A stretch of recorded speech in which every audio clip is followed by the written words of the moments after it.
auditorio hacia atrás.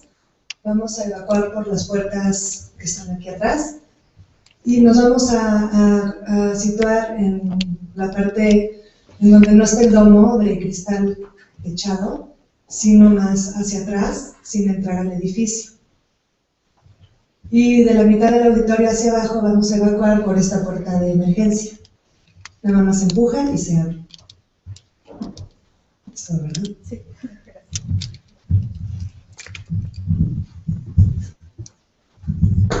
Buenos días, vamos a comenzar con la mesa 2, que es la referente a materiales constitutivos y sus alteraciones, que va a ser toda la mañana. Ya después de la comida vamos a tener herramientas para el diagnóstico. Y bueno, para empezar la mesa de la presentación es hierro y acero en la arquitectura, que lo vamos a presentar desde el seminario Taller de Restauración de Metales. Entonces les voy a hacer como una breve introducción de quién es el seminario. Está ahorita integrado por el químico metalúrgico que es egresado de la Universidad Complutense de Madrid, Ángel García Abajo, que conocerán más al ratito, y tres restauradoras: Marcela López Arriaga, que está ahí sentadita, Janine Contreras, la maestra Janine Contreras, y Gabriela Peñolas, soy yo. Todas somos egresadas de esta escuela y tenemos estudios en conservación forense y de comunicación y estudios de cultura. Además de hacer actividades docentes, realizamos investigaciones sobre caracterización de materiales y objetos metálicos, así como sus procesos de alteración y la evaluación de tratamientos de intervención. Entonces voy a dejar a Jenny que hacer la primera ponencia. Hola, buenos días. Pues esta ponencia seguramente a un ingeniero químico metalúrgico le resultaría de párvulos, a varios restauradores a lo mejor les interesa y espero que también a los arquitectos. También podría llamarse como todo lo que quiso saber sobre el hierro, pero hasta ahorita le interesó preguntar. Entonces esperemos que funcione. Cuando hablamos de metales en la arquitectura, parece que no hay como mucho problema en identificar qué son los metales ferrosos, los que funcionan. Por supuesto que hay cualquier otra cantidad de metales, pero el cobre se ocupa muy poco, el aleado en bronce también tiene una limitada posibilidad de uso porque no es tan resistente y además porque es bastante caro.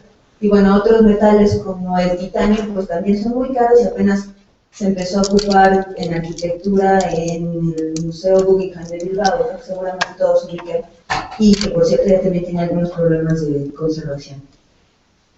Pues bueno, el hierro no se suele encontrar en esta forma que ven en esta bonita imagen.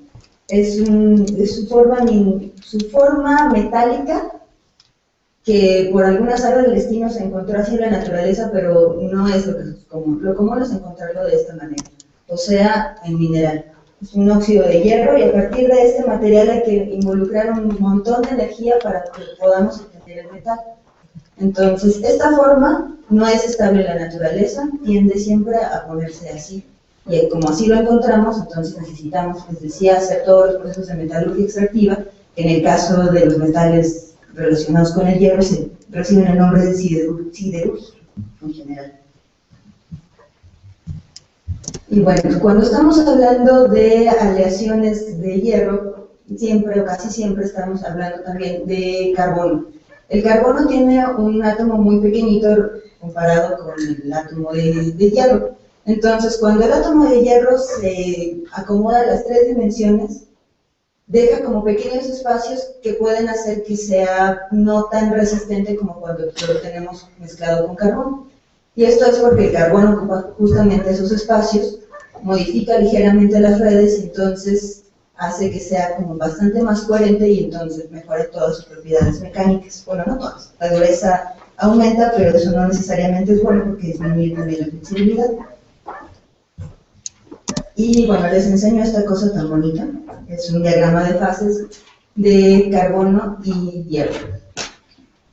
Bueno, esta es una herramienta relativamente sencilla, el diagrama de fases, que permite entender mezclas de cualquier tipo, en este caso, pues las que forman una aleación, desarrolladas en condiciones específicas de temperatura o presión y siempre desarrolladas en condiciones de equilibrio. En el caso de hierro y carbono, el diagrama muestra las diferentes fases que se pueden conformar en un amplio rango de temperatura, así como información relativa a sus propiedades físicas y químicas, como su estabilidad. Pese a la utilidad de estos diagramas, siempre hay que tener en cuenta que tienen limitaciones, pues en algunos casos las condiciones de equilibrio pueden durar solo fracciones de segundo o bien tardar bastantes siglos en alcanzarse. Bueno, las primeras formas de hierro que se ocuparon tenían cantidades muy pequeñas o muy altas de carbono. Esto no las hace suficientemente útiles como el acero, ¿no? La parte que ven en azul es la que estamos considerando acero, o sea, lo que está entre el 0.03 y 1.67%. Lo anterior se le conoce como hierro dulce, o sea, menos de 0.03 es hierro dulce, y más de 1.67 se le conoce con el término genérico de fundiciones. Entonces, solamente la parte azul es la que consideramos acero y la que es más útil en estos días en la arquitectura. En la parte de 1.67 a 6.67 se encuentran los hierros colados que se ocuparon durante el siglo XIX, por ejemplo, y principios del XX. Son muy buenos para la compresión, resisten muy bien la compresión y se pueden ocupar en columnas, pero son muy malos para la tensión y no se pueden ocupar en vigas, por ejemplo. Por eso lo hablaremos un poquito más adelante. Y bueno, eso creo que les resultaría un poco más sencillo tomar las notas. Y aparte del hierro dulce, el acero, las fundiciones, tenemos los aceros inoxidables, que son pues ya bastante modernos del siglo XX, que además de tener una cantidad de carbono entre 0.03 y 1.67, también tiene cromo y níquel. El asunto de que sea inoxidable es una mentira. Lo que pasa es que lo que se oxida es el cromo y se forma una capa de óxido de cromo muy estable que protege el resto del metal. Entonces es inoxidable el hierro presente allí, pero porque está protegido por una capa de óxido de cromo. Entonces es muy relevante esto. Cabe señalar que el óxido de cromo no es tóxico, en cambio el cromo tal cual sí lo es. Entonces cuando les digan que alguien tiene un poste en la boca de acero inoxidable, no se está intoxicando. Sin embargo, si les dicen que el agua tiene cromo, es muy probable que sí estén intoxicando. Y bueno, les comentaba entonces que estos diagramas nos permiten ver las diferentes fases que se forman. Si alcanzan a ver en las imágenes, en los circulitos, que están como varios puntos negros. Esos puntos negros corresponden a la distribución del carbono dentro de la fase que se está formando.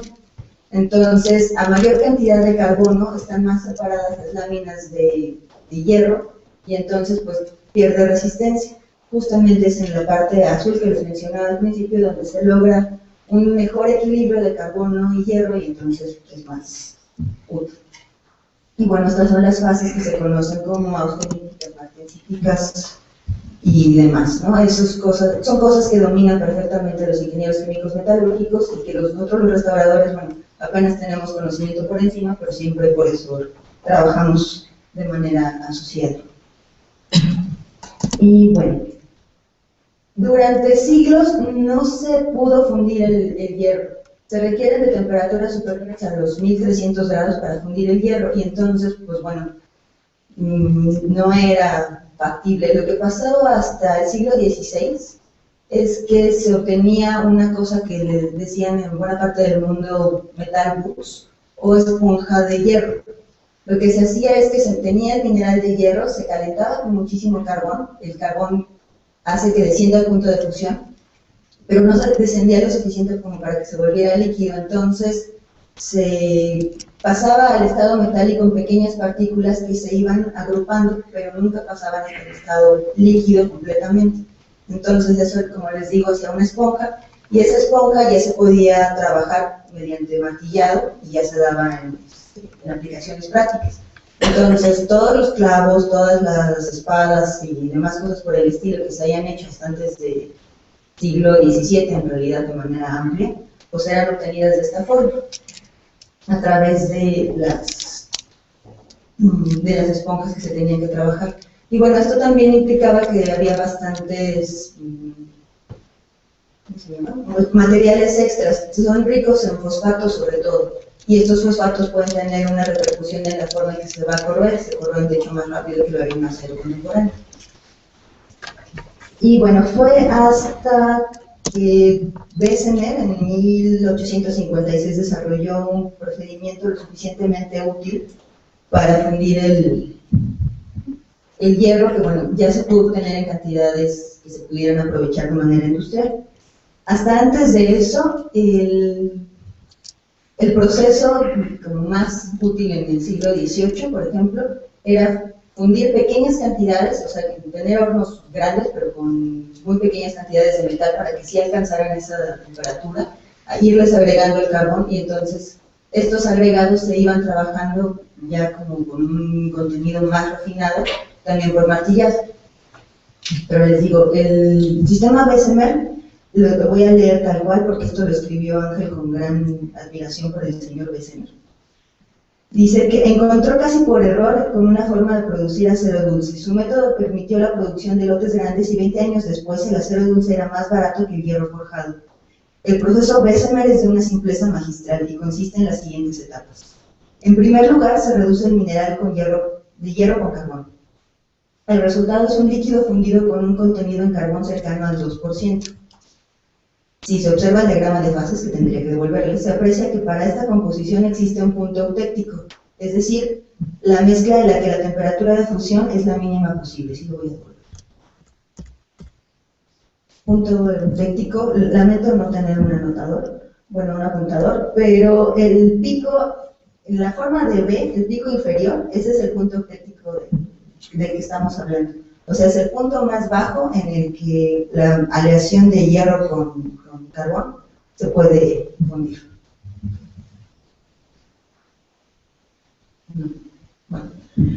Bueno, una vez que estaba fundido eso, para afinar el acero, lo que se hacía era inyectar aire con el fin de oxidar el exceso de carbón y producir dióxido de carbono, consiguiendo así un acero o hierro dulce con la cantidad de carbono que se deseaba. Entonces, pues bueno, el proceso, les insisto, según los ingenieros químicos metalúrgicos, es de una simpleza extraordinaria y de una genialidad extraordinaria. Entonces, si sabemos que agregando carbono se desciende el punto de fusión, agregamos todo el carbono que sea posible para lograrlo, y después, si queremos retirarlo, pues inyectemos aire para que ese carbono reaccione y entonces lo podamos ir. Bueno, este material fue sustituyendo al hierro forjado, pero era más propenso a la corrosión, por lo que para su uso en exteriores, o sea, en rejerías, ventanas y todo lo demás, se mantuvo el hierro forjado. La aparición del convertidor Bessemer hizo posible disponer de grandes cantidades de hierro, acero y fundición de hierro a un precio accesible. Por esta razón, y obviamente por su alta resistencia mecánica y la posibilidad de contar con elementos estructurales prefabricados que reducían enormemente los costos y tiempos de construcción, estos metales ferrosos se convirtieron en los materiales de moda en la construcción. Y desde la segunda mitad de ese siglo, o sea, del siglo XIX hasta la actualidad. Entonces, si quieren ubicarlo, pues 1856 fue cuando se desarrolló el procedimiento, y a partir de entonces pues, podemos empezar a hablar de un verdadero desarrollo de la construcción con metales ferrosos. Y bueno, ya decíamos que son muy útiles precisamente por sus propiedades mecánicas. Y vuelvo a insistir, seguramente a los arquitectos e ingenieros este asunto de la tensión, la compresión y la fricción es sumamente dominado. Pero bueno, la tensión son las cargas que se aplican de tipo axial en sentido opuesto. La compresión son las cargas de tipo axial, o sea, sobre el eje de la misma pieza en sentido contrario, que van a deformar la pieza apretándola, o sea, compactándola. Y la flexión son cargas no axiales dispuestas en una combinación de tensión y compresión. O sea, se tensa una parte, la de los lados, y la compresión es al centro de donde está aplicando la fuerza. Entonces, los materiales van a cambiar obviamente en función de qué tipo de fuerza se le está aplicando. Y les decía que, por ejemplo, el hierro colado va a ser muy resistente a la compresión, en tanto los hierros forjados van a ser muy resistentes a la tensión y la flexión. En un momento más vamos a ver por qué, pero por favor recuerden. Bueno, la variación dimensional de los materiales, elongación o compresión, es por lo general proporcional al esfuerzo, y la forma que adquieren depende del tipo de fuerza aplicada si son sometidos a esfuerzo de tracción. Perdón, si son sometidos a esfuerzo de tracción se alargan, si son oprimidos también, bueno, se compactan, y si son sometidos a tipo de flexión, pues se deforman. En general, la resistencia y fuerza que puede soportar el material depende de factores como características intrínsecas del material, es decir, el tipo de material, la estructura, composición, y el tamaño y forma de la sección del metal. lo que normalmente conocemos nosotros como perfiles. Debido a que la resistencia de un material depende tanto de estas propiedades, la fuerza aplicada por unidad de superficie recibe más bien el nombre de carga aplicada en lugar de fuerza aplicada. Bueno, y respecto del primer punto de la composición y demás asuntos de los materiales, quisiera hacer un énfasis en la técnica de factura. Cuando hablamos de un hierro forjado, todos los cristales o los granos que están conformando al metal se empiezan a deformar por efecto del golpeteo, obviamente, ¿no? Entonces, cuando eso sucede, se anclan entre sí con mucha cohesión. Entonces, si yo intento aplicarle un esfuerzo de flexión, pues lo va a resistir bastante bien. Si intento aplicarle un esfuerzo de tensión, también, como están muy anclados, van a resistirlo bastante bien. Entonces, los hierros forjados o los aceros forjados funcionan muy bien. El problema también es que se necesita de mucha temperatura para poder volver al hierro y al acero plástico. Necesita llegarse a temperaturas alrededor de 1000 grados. Entonces, ustedes tienen la imagen seguramente de la fragua y el herrero. Entonces, cuando se está metiendo el metal a la fragua para ponerlo al rojo, estamos llegando alrededor de los 1000 grados, que es la temperatura de recristalización, y entonces sí, ya se puede mediante golpes ir modificando. En algunos casos se le puede modificar la forma en frío, cuando se tiene mucha fuerza, pero se corre el riesgo de que se rompa, entonces en general se hace en caliente. Y esta es una foto de metalografía de un hierro forjado, y como pueden ver, los cristales tienen formas geométricas, están como aplastaditos, y eso que ven en el centro pues son impurezas precisamente de fosfatos que están separando cada una de estas secciones. Esto tiene una importancia bastante relevante en la alteración, porque los hierros forjados, cuando se corroen en capas, como hojaldre, como una campechana, así es como se empiezan a separar.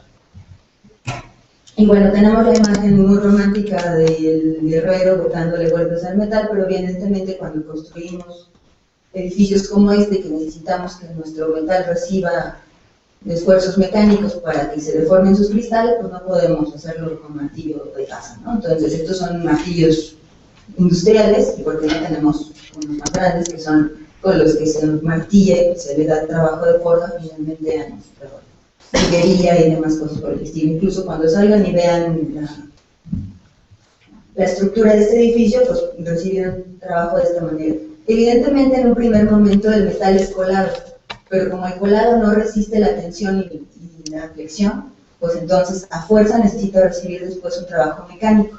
Incluso los cañones, por ejemplo, los cañones se colaban, pero para hacer el hueco de donde iba a salir la bala, todo eso era un corte, ¿no? Entonces, durante el corte, que se tomaba muchísimo tiempo, estaba recibiendo el centro del cañón un trabajo mecánico. Si lo hubieran vaciado sin hacer ese trabajo después, al momento de lanzar el primer cañonazo, revienta el cañón con todo y el soldado que lo estaba manipulando, ¿no? Entonces, pues invariablemente todos los cañones de armas han recibido trabajo mecánico, todos. Y bueno, todos los que están formando parte de la construcción actualmente. Bueno, el hierro colado se obtuvo obviamente hasta que se pudo fundir completamente el hierro. Y bueno, aquí lo que pasa es que dependiendo de la composición que tenga, va a ir adoptando la forma de sus fases cristalinas. Entonces, la que tenga el punto de fusión más bajo se va a solidificar primero, y se empiezan a solidificar en forma como de ramitas de árbol.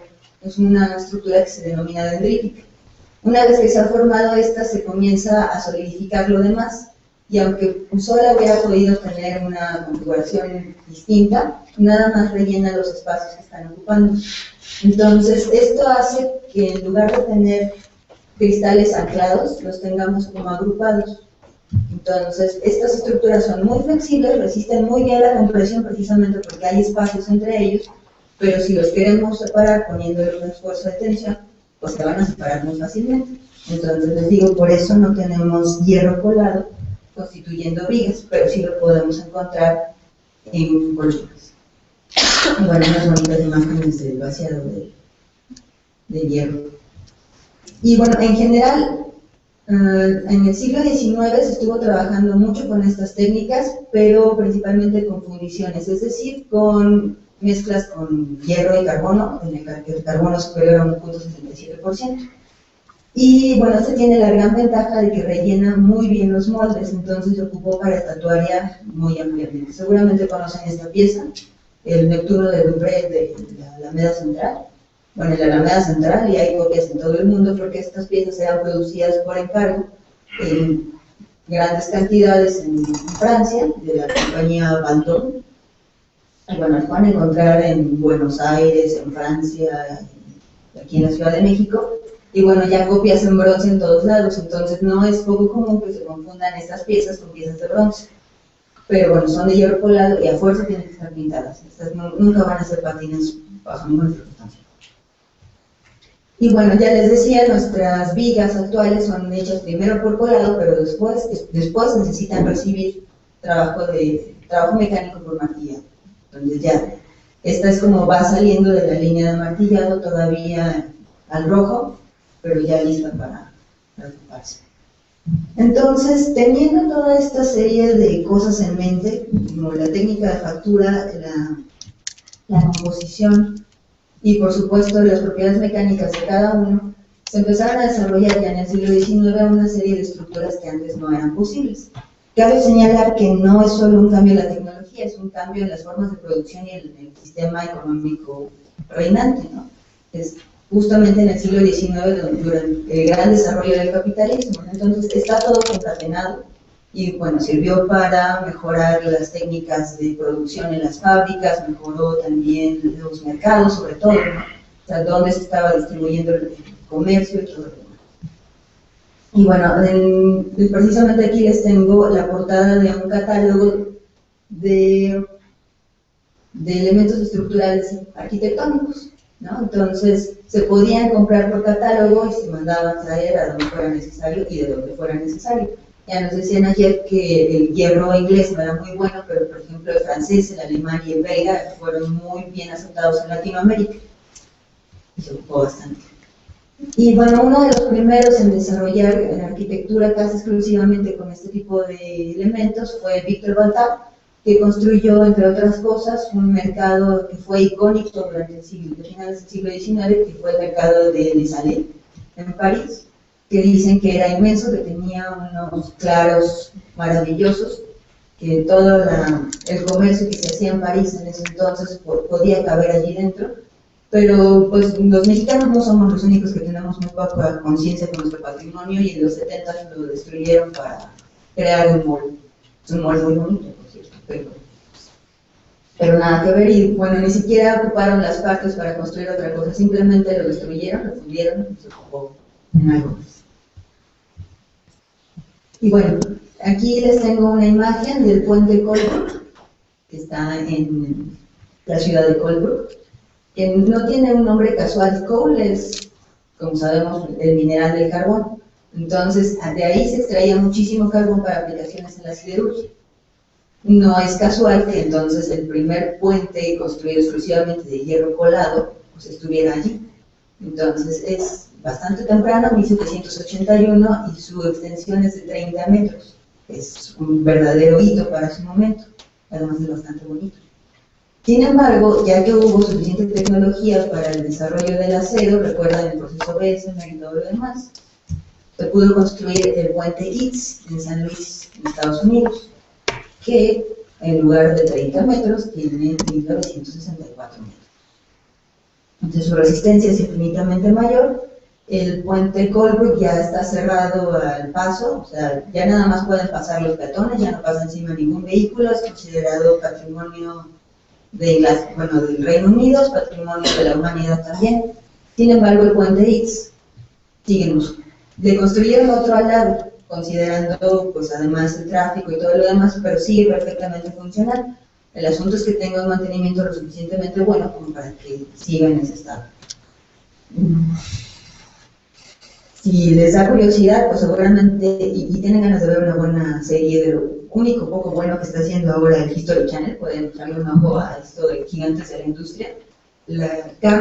Andrew Carnegie estuvo estrechamente relacionado con esto y bueno, Andrew Carnegie fue el magnate del acero, y aunque al principio parecía que se iba a ir a la ruina por construir este puente, pues bueno, cuando lo inauguró y que tuvo la osadía de hacer pasar a través de él un desfile que incluía elefantes, bueno, se ganó todos los contratos de acero de Estados Unidos, ¿no? Y de todos los demás lugares que tenía cercanos, incluidos México. Bueno, además del material constitutivo, necesitamos considerar cosas como los elementos de unión. La soldadura estuvo disponible desde el siglo XVIII, sin embargo, solo se podía hacer en espacios muy pequeños. Para soldar hierro se necesitaba nuevamente alcanzar temperaturas superiores a los 1300 grados. Entonces, aunque pudiéramos hacerlo por oxiacetileno, si queremos calentar lo suficiente una barra de acero de 3 metros, pues necesitábamos meterlo a un horno en realidad. Entonces, por eso no se usó, se sabía cómo se podía hacer, pero no se tenía la tecnología todavía. Entonces, bueno, el oxiacetileno no fue una opción. Es una opción para soldar móviles, ¿no? Pero no para soldar estructuras arquitectónicas. Entonces fue hasta 1930 que se pudo conseguir la soldadura por arco eléctrico, que implicaba nada más el calentamiento en una pequeña zona y con el metal de aporte, que es el que va a constituir el cordón de soldadura, pues ya unirlo. Hay que tener muchas consideraciones respecto de la soldadura. Esta se supone que es una soldadura perfecta, un cordón de soldadura que le dicen de cadena de monedas. O sea, que cada punto va constituyendo como un eslabón de esta cadena, ¿no? Y todos sí parecen monedas. Hay que tener consideraciones también respecto de la temperatura que se alcanza a los lados, porque aunque no se requiere calentar mucho toda la sección, si se calienta en extremo podemos inducir corrosión por fatiga, que ahorita les cuento de qué va. Y pues bueno, generar que estas secciones, que en lugar de ser las más resistentes, pues sean las más débiles. Y bueno, hay que tener, por supuesto, buenas prácticas de soldadura y buenos resultados. Obviamente no hay que ser nada inteligente para ver la diferencia entre esta buena soldadura y esto, ¿no? Bueno, de las técnicas de unión, por supuesto, también hay que recordar los remaches, que ya nos hablaba el arquitecto Rocha ayer, que fueron como las primeras formas de unión, en que, bueno, como no se podía utilizar todavía la soldadura correcta, porque, insisto, no teníamos la tecnología necesaria, y cuando me refiero a tecnología necesaria es las fuentes de poder eléctrico que nos pudieran permitir alcanzar la temperatura necesaria en un solo punto. Entonces, hasta 1930, me atrasé 6 siglos. Hasta 1930 se empezó a desarrollar, hasta los 50 se hizo una tecnología lo suficientemente accesible como para que ya se ocupara ampliamente de la construcción.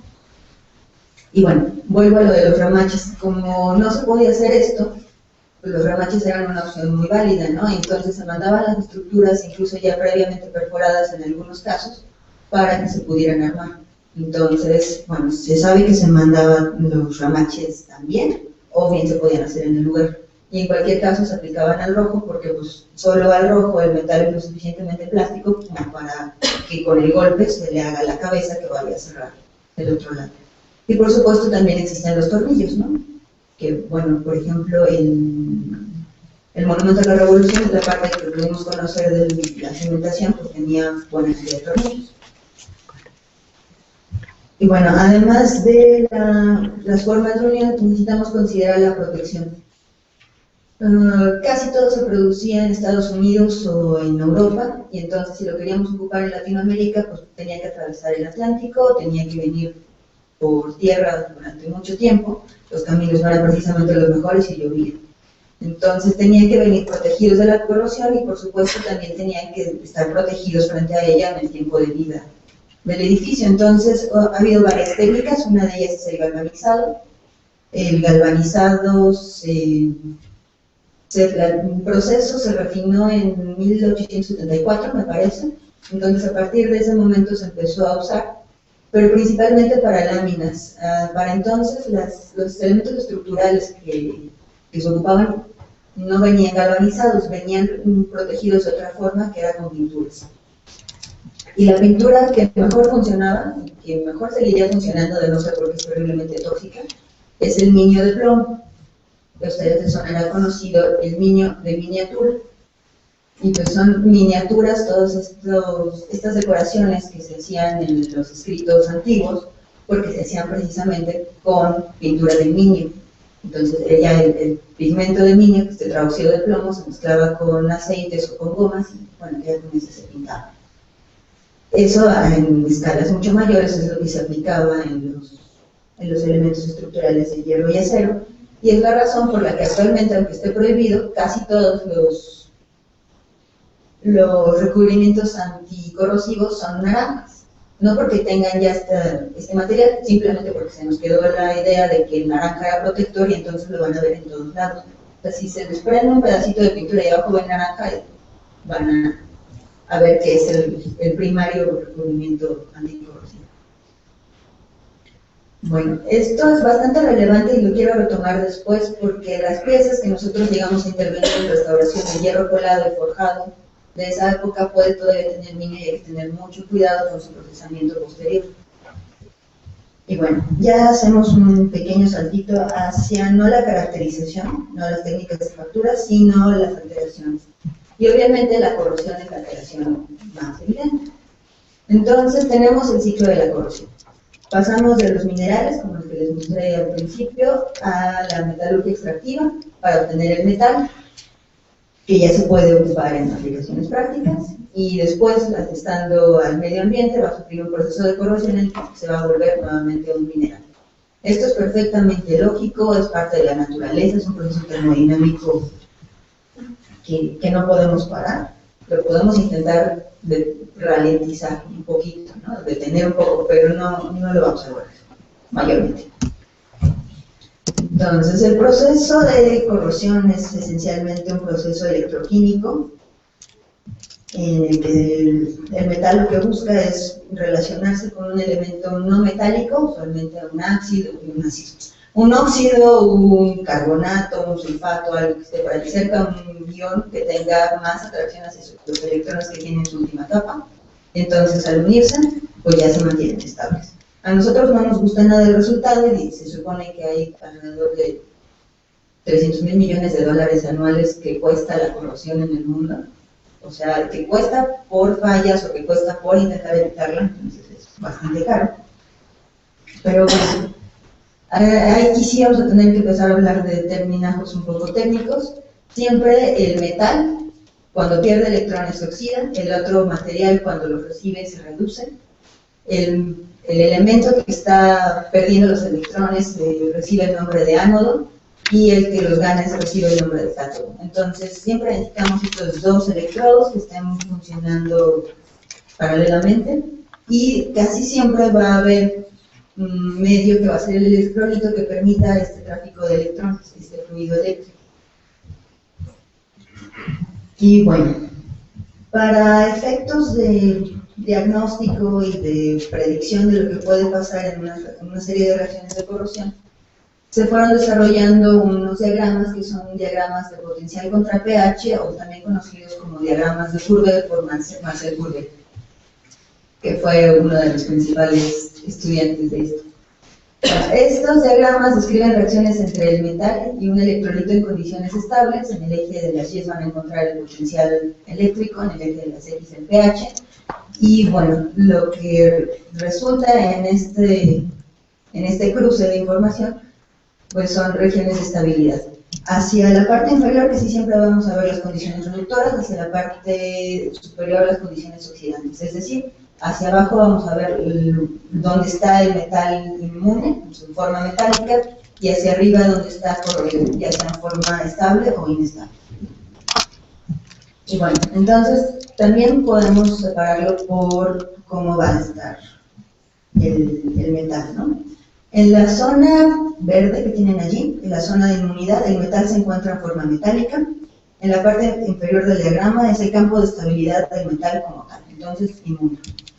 El campo rojo, el campo de corrosión, se encuentra en forma iónica, o sea, ha perdido electrones y está buscando qué hacer con ellos. Es un campo de estabilidad de las diferentes formas iónicas en las que el metal tiende a estar en disolución y los campos de corrosión se dan en forma activa, insisto, está intentando ver qué hace con sus electrones. El campo azul es el campo de pasividad, aquí el metal se encuentra en forma combinada, el metal ya supo qué hacer con sus electrones. Es un punto de estabilidad en el que el metal aparece precipitado como un compuesto químico, y en estos campos las formas combinadas tienden a estar compuestas, no solubles, formando capas protectoras que pasivan al metal e impiden la corrosión. Este bonito dibujo a mí no soy muy buena para los cálculos, pero lo dejo bastante claro, ¿no? Entonces, como va a estar seguramente en la publicación, y que ya se los pasaremos. Bueno, también siempre hay que tener en cuenta que esto también sucede en condiciones de estabilidad y el mundo no es perfectamente estable, así que hay que considerar que tampoco se incluye la cinética de reacciones. O sea, les dice que esto puede pasar, pero no cuándo, ¿no? Pero bueno, de todas formas es bastante útil.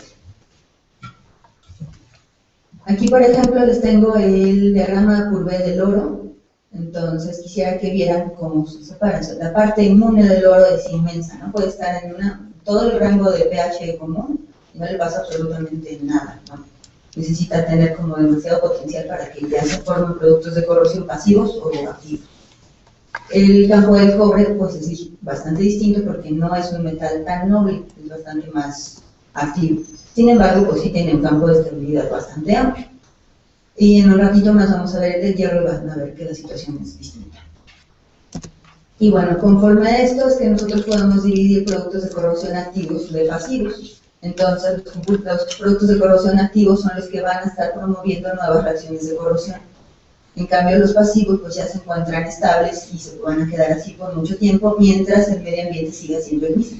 O sea, un sulfuro puede ser muy estable en un medio ambiente, pero si le cambian la atmósfera, si agregan otra serie de iones agresivos, ya no lo va a hacer, por ejemplo, ¿no? Entonces, siempre depende del contexto que tenga. Aquí se me coló la foto de los romaches. Bueno, otros asuntos que teníamos que considerar en la corrosión de estructuras son la corrosión por esfuerzo cíclico, conocido como fatiga. Es decir, cuando está sometido a una fuerza constante, el metal va a tener que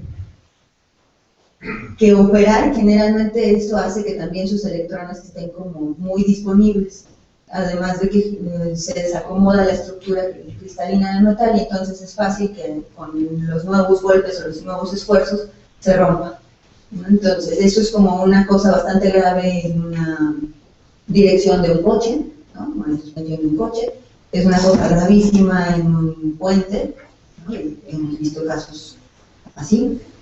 Y tenemos otra cosa bastante común, que son las corrientes vagabundas, pero bastante desconocidas para nosotros. Por corrientes vagabundas se entiende una corriente que abandona el conductor eléctrico por el que se tenía previsto que circulara, o sea, los cables, y fluye total y parcialmente por otro sendero, o sea, nuestras estructuras o agua. Una vez que se ha producido la fuga, la corriente tiende a retornar a la fuente de partida por aquel camino que le ofrezca menor resistencia, entonces casi siempre son nuestros metales. Por esta razón es normal que tienda a circular por estructuras metálicas.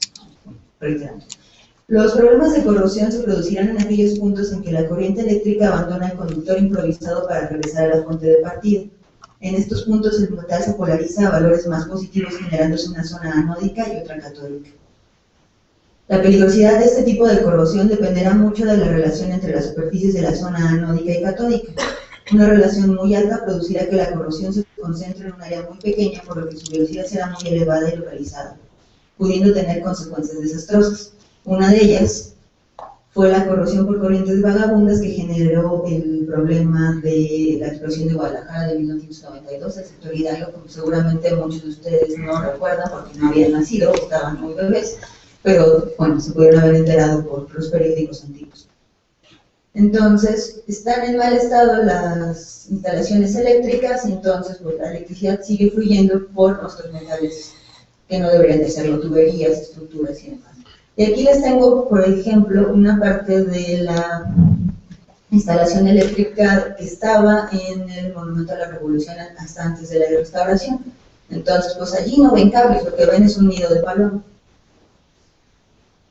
Y lo que ven también allí es parte de la foto superior, también es del Monumento a la Revolución, también es parte de la instalación eléctrica y bueno, una corrosión bastante grave, que además estaba mezclada con otra serie de cosas que les voy a ir diciendo. Por ejemplo, aquí la cantidad de materia orgánica, el guano de paloma, pues se sacó en toneladas. El guano de paloma es terriblemente ácido, entonces, si de por sí el concreto se altera por la modificación de pH, en este caso se alteró muchísimo más porque tenía una fuente de acidificación tremenda. Entonces, eran corrientes vagabundas más acidificación del concreto bastante grande. Y bueno, no les quise poner una foto de Guadalajara en 1992 porque no quise ser tan amarillista, pero esta otra foto pasó hace algunas semanas en Estados Unidos, en donde, pues bueno, la corrosión por corrientes vagabundas generó que se fracturara un piso. Bueno, las alteraciones en el metal que vamos a tener son coloración y manchado, o sea, se están formando los productos de corrosión y estos migran o se quedan simplemente sobre la superficie del metal. Hay exfoliaciones, o sea, se disminuye la sección del material. Esto evidentemente genera disminución de la resistencia. El material que queda es más pequeño, entonces hay un aumento de tensión. Y bueno, en otros puntos puede haber roturas del revestimiento, que genera obviamente corrosión. Y finalmente puede haber roturas del material. Bueno. Aquí les muestro cómo es una corrosión típica por grafitización en el hierro colado. Entonces ya quedamos que los hierros colados son fundiciones, casi siempre, entonces tienen cantidades altas de carbón. Y lo que va a ir pasando es que se va a como separar relativamente fácil el grafito que está formando este material, se va a ir a la superficie y entonces pues ven que las orillas en este material son más oscuras, son más ricas en carbón y son mucho más frágiles. Entonces, bueno, esta es una corrosión como típica del hierro colado, de las fundiciones de hierro colado.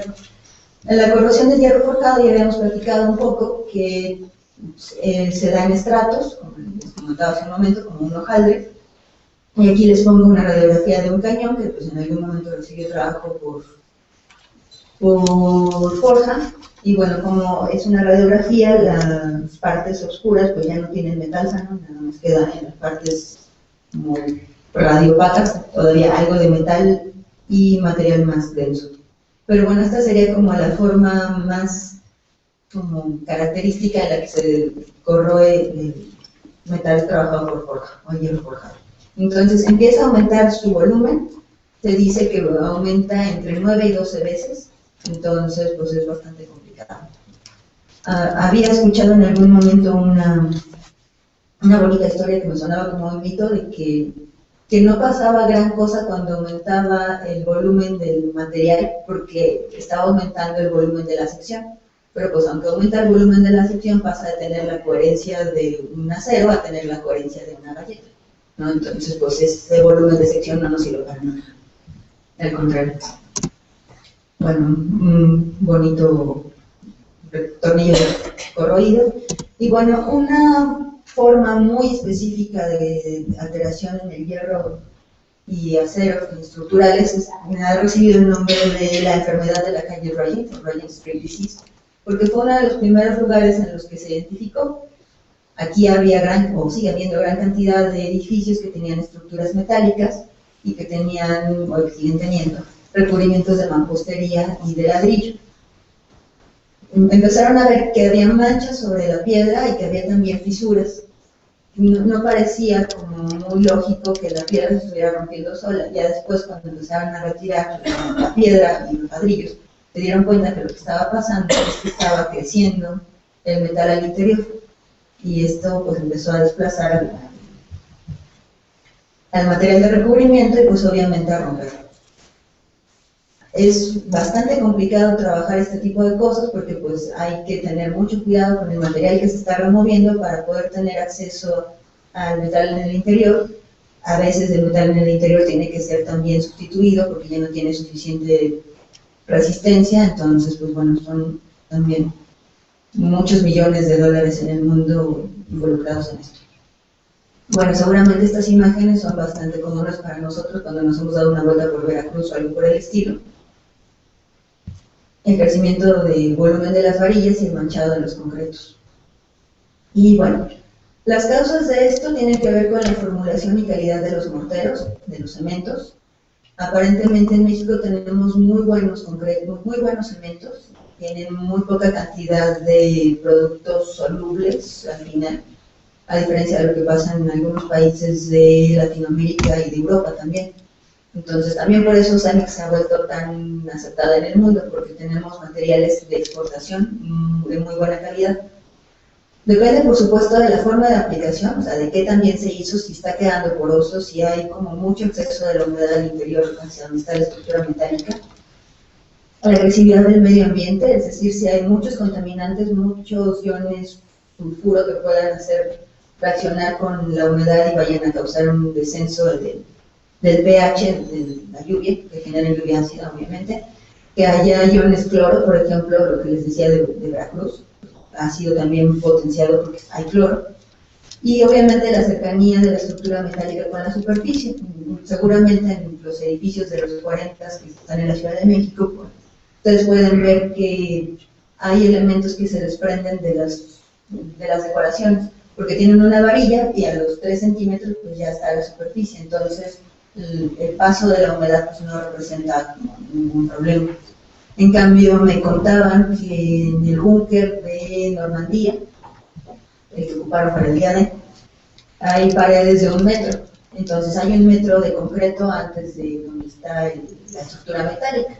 Y aunque ese concreto lo vaciaron, lo mezclaron con agua de mar, que pues, era lo que había a la mano, tiene muchos cloruros y potencialmente sería un problema, pues como no hay interacción con el metal, pues el metal está en perfecto estado. A diferencia de lo que está pasando con las construcciones hechas diseñadas por Le Corbusier, que pues, han sido muy cuidadas y lo demás, pero pues la varilla está a 3 centímetros de la superficie y entonces pues tienen muchísimos problemas de conservación. Bueno, las causas de alteración han sido clasificadas de acuerdo al Laboratorio de Investigación de Monumentos Históricos de París en 5 principales. La carbonatación, el daño por cloruros, el daño por sulfatos, los ciclos de congelación y descongelación, que eso pues, en México en general nos tiene sin cuidado, y las reacciones de álcali. Y bueno, les cuento, la carbonatación pues consiste básicamente en que la portlandita, que es uno de los principales constituyentes de los cementos, se va modificando lentamente gracias al dióxido de carbono ambiental y obviamente a las lluvias ácidas. Entonces esto se va volviendo carbonatos y pasa de un pH de 13 en un principio, hasta la línea de 13. Este es el diagrama de Courbet de hierro. Quiero por favor que noten la zona de inmunidad como es infinitamente más pequeña que les había mostrado del oro, pero pues no construimos ningún edificio con oro. Entonces, bueno, está en el 13, vemos la amplia zona de pasivación. Entonces, si tenemos una varilla en un concreto recién hecho, en un pH de 13, pues está pasiva, su superficie está bastante protegida frente a la corrosión. Desafortunadamente, gracias a la carbonatación, pasa normalmente a un pH de 8. Entonces, allí ven que ya está como en una zona de corrosión. Y bueno, puede irse acidificando más, como el caso que les contaba del Monumento a la Revolución con todo este guano de palomas. Y nuestra medición de pH fue que había llegado a 5. Entonces, bueno, estaba terriblemente activo, corroyéndose. Entonces, bueno, esto es por la carbonatación. Algo parecido sucede con la sulfatación. Aquí la diferencia es que no se está trabajando con el ion carbonato, sino con el ion sulfato, ¿no? Entonces, si tenemos yeso o mucha cantidad de lluvia ácida con ácido sulfúrico en pequeñas cantidades, pues bueno, lo que va a suceder es esto. El daño por cloruros es obviamente en medios donde hay cloruros, como les decía, se haya ocupado agua del mar o que estamos muy cerca de la costa.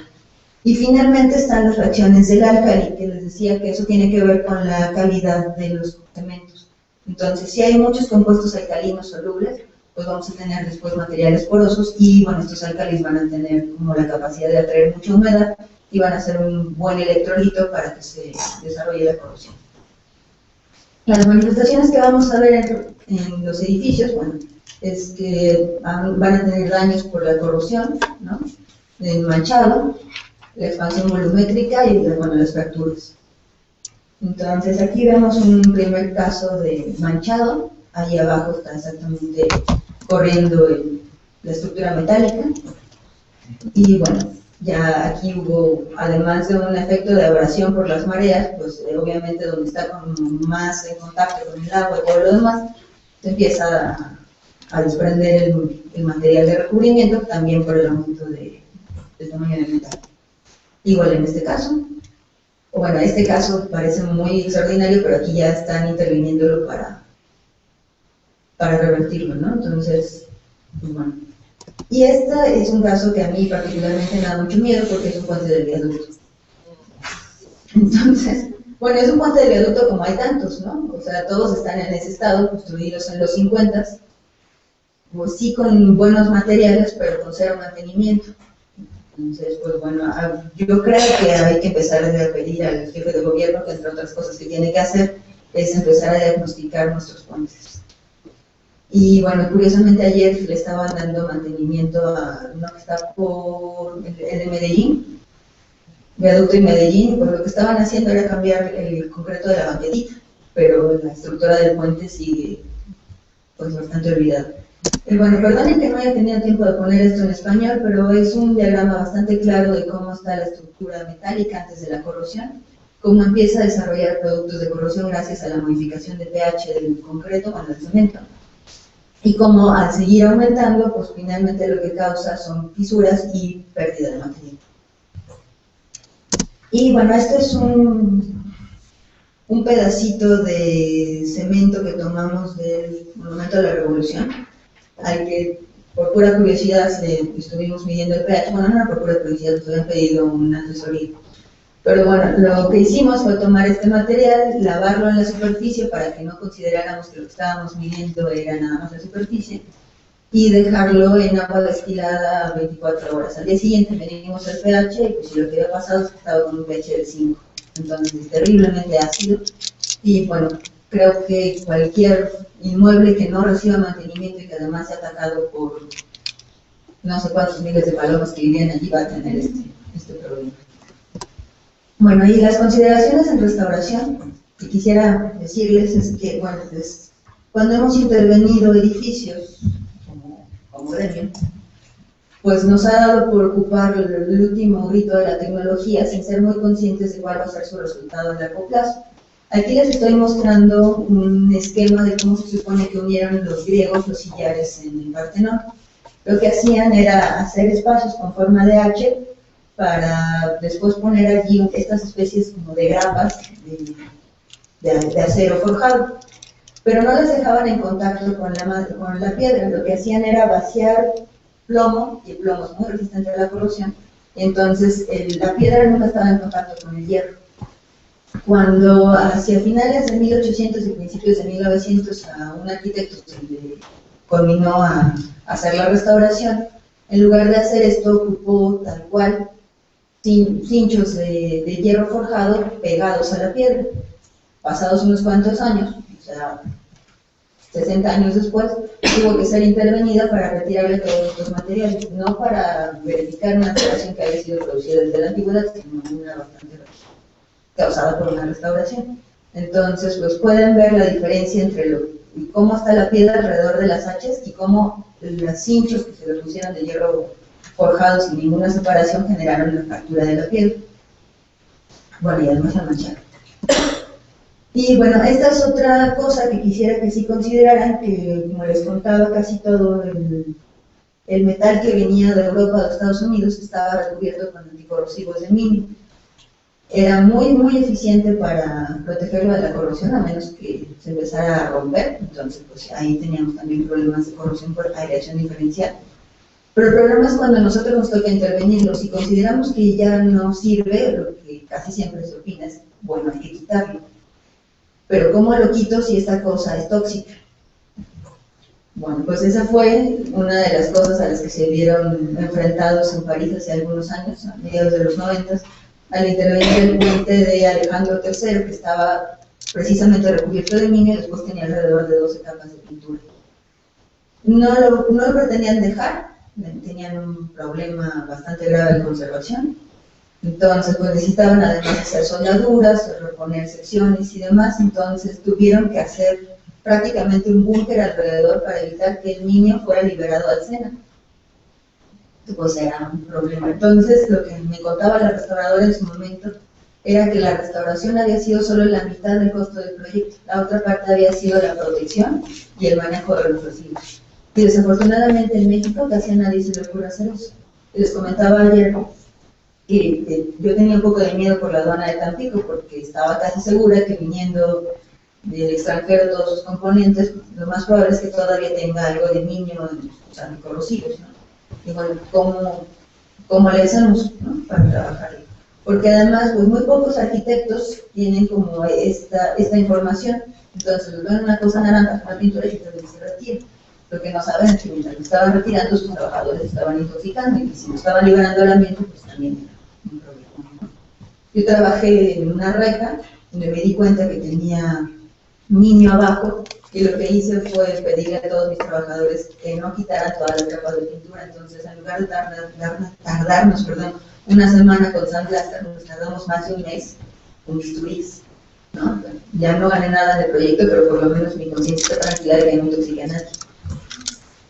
Y bueno, pues eso es todo. Muchas gracias.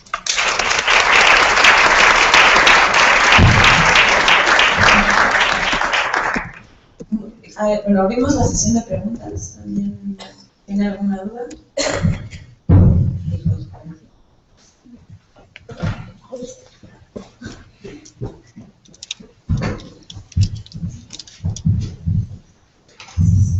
Buenos días.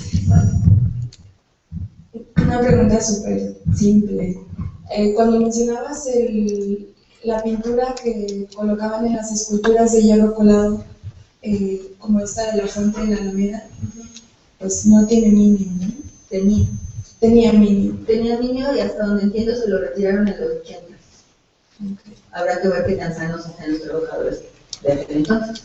Entonces, todo este tipo de esculturas también venían. Sí, una cosa que olvidé decirles y que les mencionaba a los que fueron ayer a la visita al Chopo, es que en general las cosas que se mandaban de Europa y demás venían previamente miniadas, porque sí tenían que resistir el paso por el Atlántico, ¿no? Pues no era breve.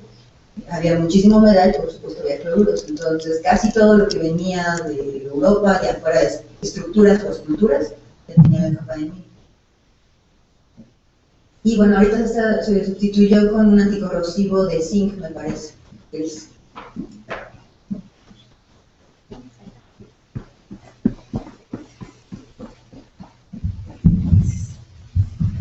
Hola. Igual con el niño,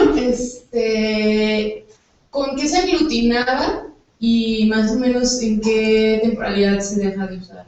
Se deja de usar dependiendo del lugar.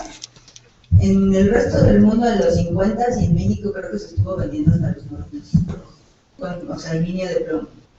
Pero pues bueno, es que tiene que ver con las restricciones de cada país. Seguramente en Tailandia y en la India se vendió ayer, ¿no? Pero pues no estoy muy segura.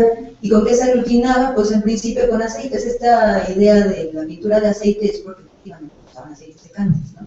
Ya después se fueron metiendo otro tipo de aglutinantes como los polímeros, acrílicos y demás.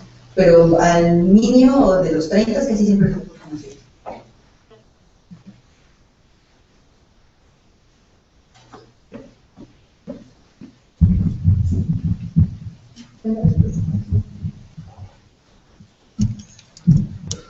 Se habló de la respuesta que se tiene química del acero directamente a las condiciones que muestra el concreto, pero ¿se tiene alguna consideración de la capa que todo elemento forjado presenta, que creo se llama calamina, que es una especie de óxido estable?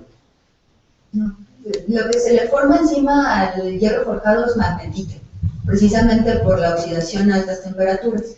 La calamina es una técnica de factura que tiene que ver con cobre latonado en superficie, estrictamente. Pero bueno, sí, esta capa de magnetita lo hace relativamente resistente, pero su resistencia es bastante limitada, e incluso cuando está en este medio ácido en el concreto, se disuelve y entonces pues ya no nos sirve de nada.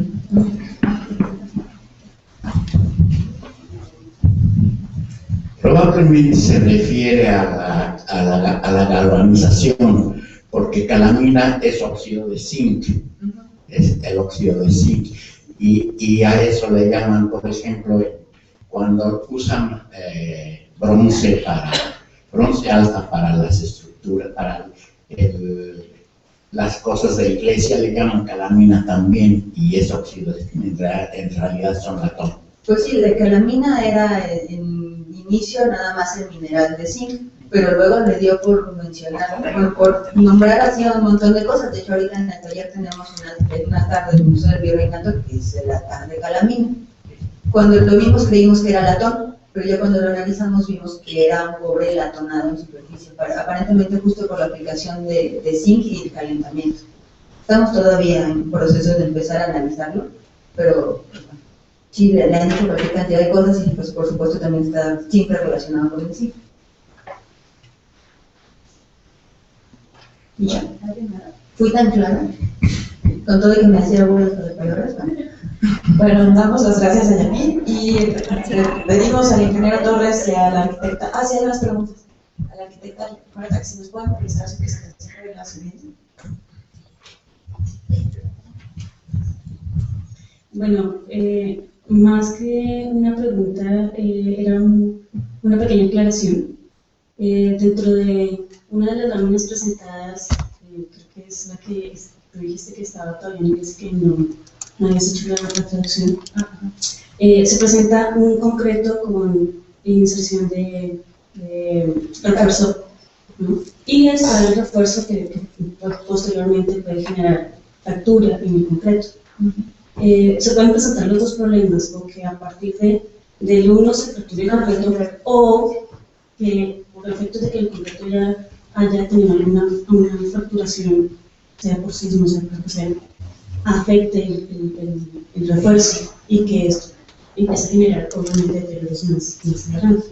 Pero entonces puede generarse desde cualquiera de los dos puntos. Sí, claro, pues bueno, como todo proceso de alteración es bastante complejo, ¿no? No hay un solo efecto, no hay una sola causa, todo siempre está relacionado.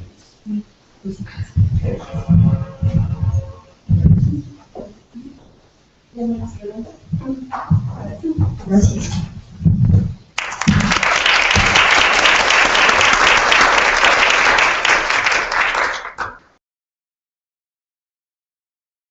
Aprovechar de manera industrial.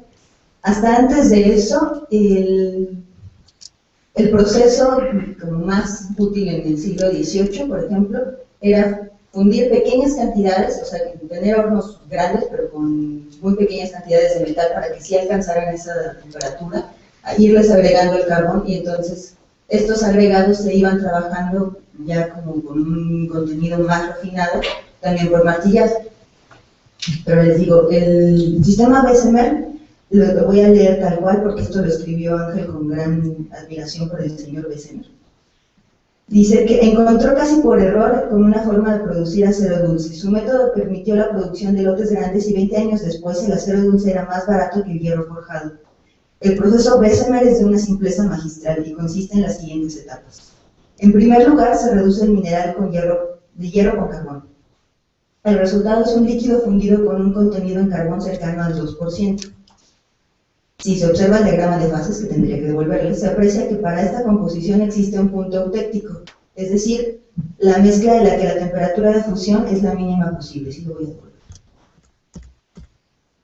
Punto eutéctico, lamento no tener un anotador, bueno, un apuntador, pero el pico, en la forma de B, el pico inferior, ese es el punto eutéctico del que estamos hablando. O sea, es el punto más bajo en el que la aleación de hierro con carbón se puede fundir.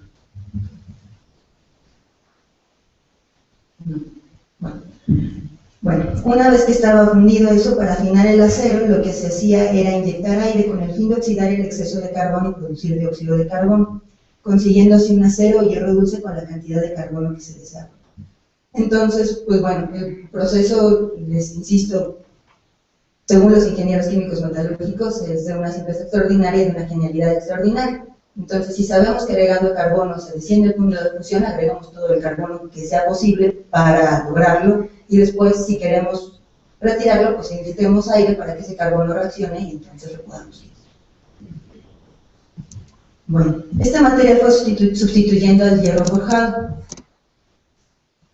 pero era más propenso a la corrosión, por lo que para su uso en exteriores, o sea, en rejerías, ventanas y todo lo demás, se mantuvo. Siempre hay que tener en cuenta que tiene limitaciones, pues en algunos casos las condiciones de equilibrio pueden durar solo fracciones de segundo o bien tardar bastantes siglos en alcanzarse. Bueno, las primeras formas de hierro que se ocuparon tenían cantidades muy pequeñas o muy altas de carbón. Esto no las hace suficientemente útiles como el acero, ¿no? La parte que ven en azul es la que estamos considerando acero, o sea, lo que está entre el 0.03 y 1.67%. Lo anterior se le conoce como hierro dulce, o sea, menos de 0.03 es hierro dulce, y más de 1.67 se le conoce con el término genérico de fundiciones. Entonces, solamente la parte azul es la que consideramos acero y la que es más útil en estos días en la arquitectura. En la parte de 1.67 a 6.67 se encuentran los hierros colados que se ocuparon durante el siglo XIX, por ejemplo, y principios del XX. Son muy buenos para la compresión, resisten muy bien la compresión y se pueden ocupar en columnas, pero son muy malos para la tensión y no se pueden ocupar en vigas. Por eso lo hablaremos un poquito más adelante.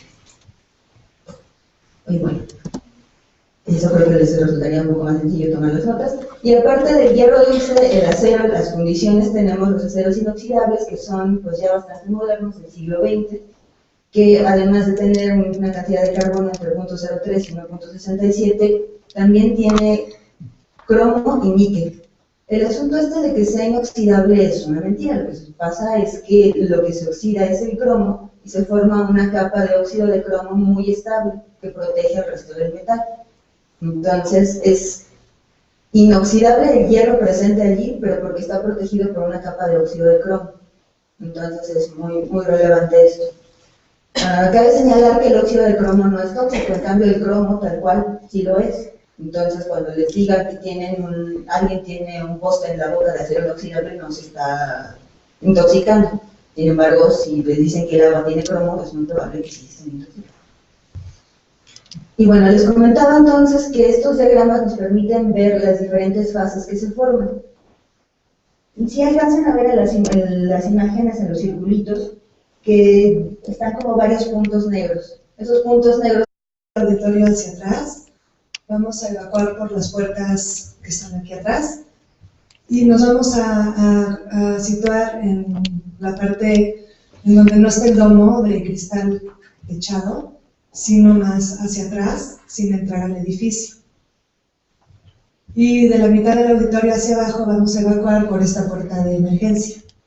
Nada más se empuja y se abre. ¿Esto, verdad? Sí.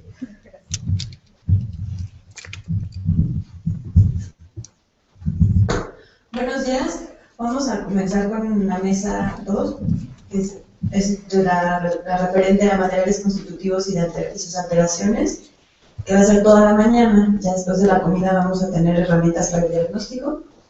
Y bueno, para empezar la mesa de la presentación es hierro y acero en la arquitectura, que lo vamos a presentar desde el seminario Taller de Restauración de Metales. Entonces les voy a hacer como una breve introducción de quién es el seminario. Está ahorita integrado por el químico metalúrgico que es egresado de la Universidad Complutense de Madrid, Ángel García Bajo, que conocerán más al ratito, y 3 restauradoras: Marcela López Arriaga, que está ahí sentadita, Janine Contreras, la maestra Janine Contreras, y Gabriela Peñolas, soy yo. Todas somos egresadas de esta escuela y tenemos estudios en conservación forense de comunicación y estudios de cultura. Además de hacer actividades docentes, realizamos investigaciones sobre caracterización de materiales y objetos metálicos, así como sus procesos de alteración y la evaluación de tratamientos de intervención. Entonces voy a dejar a Janine que hacer la primera ponencia. Hola, buenos días. Pues esta ponencia seguramente a un ingeniero químico metalúrgico le resultaría de párvulos, a varios restauradores a lo mejor les interesa y espero que también a los arquitectos. También podría llamarse como todo lo que quiso saber sobre el hierro, pero hasta ahorita le interesó preguntar. Entonces esperemos que funcione. Cuando hablamos de metales en la arquitectura, parece que no hay como mucho problema en identificar qué son los metales ferrosos, los que funcionan. Por supuesto que hay cualquier otra cantidad de metales, pero El cobre se ocupa muy poco, el aleado en bronce también tiene una limitada posibilidad de uso porque no es tan resistente y además porque es bastante caro. Y bueno, otros metales como el titanio pues también son muy caros y apenas se empezó a ocupar en arquitectura en el Museo Guggenheim de Bilbao, que seguramente todos ubican, y que por cierto ya también tiene algunos problemas de conservación. Pues bueno, el hierro no se suele encontrar en esta forma que ven en esta bonita imagen. Es su forma metálica que por algunas áreas del destino se encontró así en la naturaleza, pero no es lo común. Lo común es encontrarlo de esta manera, o sea, en mineral. Es un óxido de hierro y a partir de este material hay que involucrar un montón de energía para que podamos obtener el metal. Entonces, esta forma no es estable en la naturaleza, tiende siempre a ponerse así. Y como así lo encontramos, entonces necesitamos, les decía, hacer todos los procesos de metalurgia extractiva. En el caso de los metales relacionados con el hierro, se reciben el nombre de siderurgia en general. Y bueno, cuando estamos hablando de aleaciones de hierro, siempre o casi siempre estamos hablando también de carbono. El carbono tiene un átomo muy pequeñito comparado con el átomo de hierro. Entonces, cuando el átomo de hierro se acomoda a las 3 dimensiones, deja como pequeños espacios que pueden hacer que sea no tan resistente como cuando lo tenemos mezclado con carbono. Y esto es porque el carbono ocupa justamente esos espacios, modifica ligeramente las redes y entonces hace que sea como bastante más coherente y entonces mejore todas sus propiedades mecánicas. Bueno, no todas, la dureza aumenta, pero eso no necesariamente es bueno porque disminuye también la flexibilidad. Y bueno, les enseño esta cosa tan bonita, es un diagrama de fases de carbono y hierro. Bueno, esta es una herramienta relativamente sencilla, el diagrama de fases, que permite entender mezclas de cualquier tipo, en este caso, pues las que forman una aleación, desarrolladas en condiciones específicas de temperatura o presión y siempre desarrolladas en condiciones de equilibrio. En el caso de hierro y carbono, el diagrama muestra las diferentes fases que se pueden conformar en un amplio rango de temperatura, así como información relativa a sus propiedades físicas y químicas, como su estabilidad. Pues a la utilidad de estos diagramas se corresponden a la distribución del carbono dentro de la fase que se está formando. Entonces, a mayor cantidad de carbono están más separadas las láminas de hierro y entonces pues pierde resistencia. Justamente es en la parte azul que les mencionaba al principio donde se logra un mejor equilibrio de carbono y hierro y entonces es más útil. Y bueno, estas son las fases que se conocen como austeníticas, martensíticas y demás, ¿no? Son cosas que dominan perfectamente los ingenieros químicos metalúrgicos y que nosotros los restauradores, bueno, apenas tenemos conocimiento por encima, pero siempre por eso trabajamos de manera asociada. Y bueno, durante siglos no se pudo fundir el hierro. Se requieren de temperaturas superiores a los 1300 grados para fundir el hierro y entonces, pues bueno, no era factible. Lo que pasó hasta el siglo XVI es que se obtenía una cosa que le decían en buena parte del mundo metal bus o esponja de hierro. Lo que se hacía es que se obtenía el mineral de hierro, se calentaba con muchísimo carbón, el carbón hace que descienda al punto de fusión, pero no se descendía lo suficiente como para que se volviera líquido, entonces se pasaba al estado metálico en pequeñas partículas que se iban agrupando, pero nunca pasaban al estado líquido completamente.